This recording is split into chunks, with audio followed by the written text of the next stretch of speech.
আজই নিজেকে একটা প্রশ্ন করো, সে কি সত্যি তোমাকে চায়?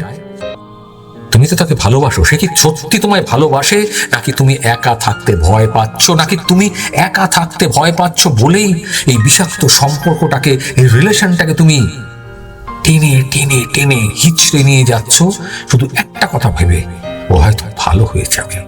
99% মানুষ এই অনিশ্চয়তার বিষে নীল হয়ে যায়, কারণ তার এই সত্যিটা মানতে চায় না, সত্যটা বুঝতে চায় না। তারা ভাবে আর একটু চেষ্টা তো করি, বললাম না চেষ্টা তো করি, তোমরা করো, কিন্তু মনে রেখো, যা তোমার নয় তা কোনোদিন তোমার হবে না। যেটা আমার ছিল না সেটা আমার কোনোদিন থাকবে না। আজ এই মুহূর্তে ভিডিওটা দেখার পরে আয়নার সামনে দাঁড়াও, সেই হাসি খুশি মানুষটাকে খোঁজো যাকে তুমি হারিয়ে ফেলেছো, সেই মানুষটাকে খোঁজো যাকে তুমি হারিয়ে ফেলেছো। ভালোবাসা জানবে তোমাকে শক্তিশালী করবে, ভালোবাসা তোমাকে শক্তিশালী করবে, কিন্তু ভিখারি তৈরি করবে না।